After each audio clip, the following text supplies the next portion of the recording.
Is Ukraine starting to finally dial in their offensive? And is Russia pushing back itself? I'm Paul, U.S. Army combat veteran. It's June 20th, 2023. This is your daily Ukraine update. Let's get right into it. Okay, first, let's take a look at the combat map. The control map hasn't been updated in 24 hours.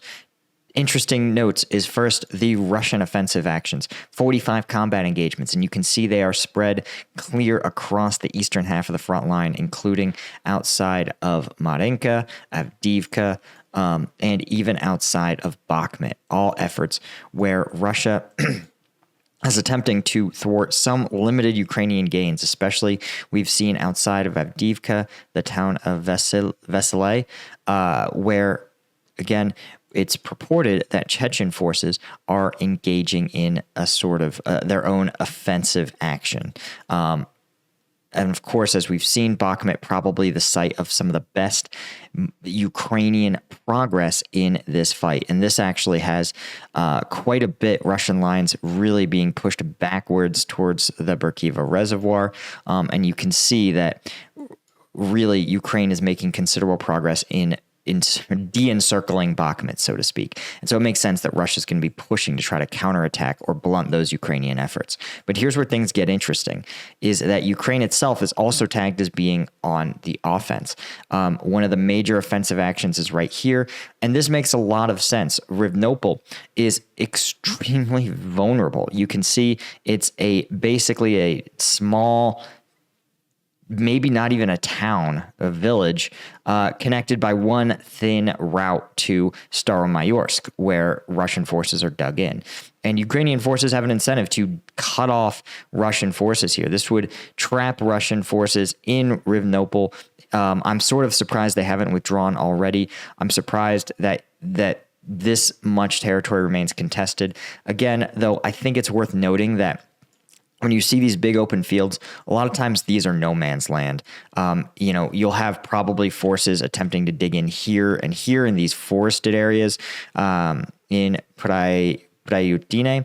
But this is big open space that can be hard to cross. So it can be hard to actually get forces to cross these open fields and actually cut off this roadway. But again, as you can see, Ukrainian forces really pushing to try to make this happen. Even if they could occupy something like this forested area here, functionally, they would be within, probably 400 meters of the road. Easy pickings to take out any vehicles that are attempting to withdraw. So it remains to be seen. I don't expect this to hold out very long, and I expect Ukraine to continue to try to pressure these forces.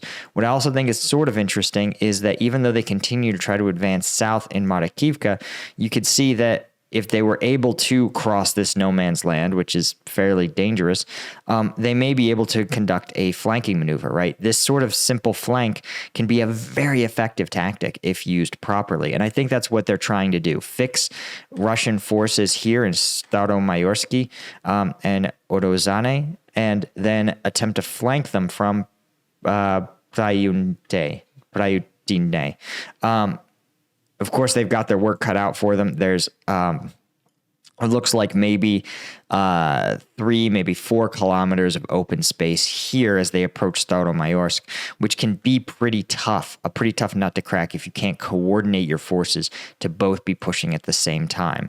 But that's the general idea, is that these forces in Marakivka, how this might go, would suppress the Russian forces in Staromayorsk using mortars, tanks, something to just engage as many of these forces as possible, get them focused on repelling the force in Staromayorsk, and then Ukrainian forces would attempt to approach and open, think of it as opening a second front or opening up a flank and attempting to push the Russians out of this town. It's, again, I think a good tactic, very effective if you have properly trained maneuver forces, which Ukraine does have. Of course, they're also trying to push near Robotine, where you can see that there's limited options as far as flanking maneuvers and that sort of thing. They simply have very little choice. They have to go down this road, likely because of mines on either side, and attempt to take Robotine with a frontal assault, which is an incredibly difficult mission. There's a reason the Russians were unable to do so at Volodar. It seems unlikely that Ukrainians will be able to do something similar, because simply the terrain is so very unfavorable. Of course, I would be remiss to not at least talk, if you want to see some combat videos, these are the videos, the viral stuff that I can't show you on YouTube, but they are members only content. I'm dropping it basically every single week. I might even start doing an extra drop midweek, simply because there's so much good combat content coming out and it gives us insight. This is the best way to support the channel, guys. This goes directly to enable me to continue what I do. Any one of you, your membership, helps me like directly. This isn't bankrolling a site like Patreon. It's not like YouTube that takes, a third of super chats.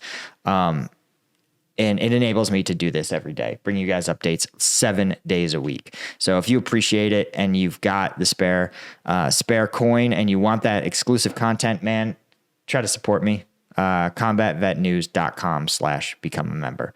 Anyway, talking about the recent updates from WarMapper, you can see that there are a lot of reports, a lot of rumors, but not a lot of concrete data. And you can see here on the map, right, the beige is recaptured by Ukraine in the last 7 days. And you can see that appears only really like here in the map. A little bit, a smidge of one out here north of Bakhmut. But that's really about it. So you're seeing, again, just sort of the limits of Ukrainian progress in this offensive. And again, I really maintain, I hope that they take a hard look at their tactics. This is not going to be something that's going to win them the war, not liberating at this rate. They need to be breaking Russian lines. And that's just the reality, guys. I'm every town, every village that moves to Ukrainian hands is a net gain, but they cannot fight Russia in this attritional way. As the Institute for the Study of War points out yesterday, Ukrainian forces ran combat operations in at least 3 sectors of the front line, and it just says made gains, which is, again, I think underselling or it's under delivering on what's happening. Again, you really need to see Russian lines get broken, get them rolled up, stretch and destroy their ability to command their troops. This is not it, right? As long as their defensive lines are intact, this offensive is going to grind on and produce marginal progress.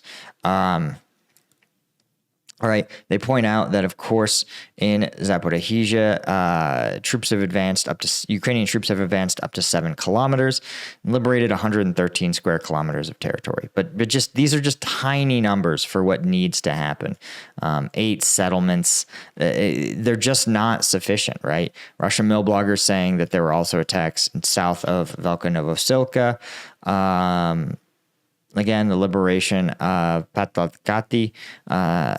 It's just small potatoes, guys. I don't know how else to tell you this. And you hope that Ukraine comes back with a strategy that's going to allow them to break Russian lines. Maybe not in Zaporizhzhia, but somewhere where Russian troops are not as dug in and not as prepared for the defense. That's where you're going to want to see Ukraine really throw its heaviest combat power. Anyway, guys, thank you, as always, of course, to the members of combatvetnews.com. Let's see if I can actually get this up. Thanks to our lieutenant tier members. You guys, I really appreciate all of you guys who support me, but a special thank you to the colonel tier members. I really couldn't do this without you. I appreciate your support so much. You're the elite of the elite, and you enable me to really do this every single day. So thank you so much, and I'll see all you guys in the next one.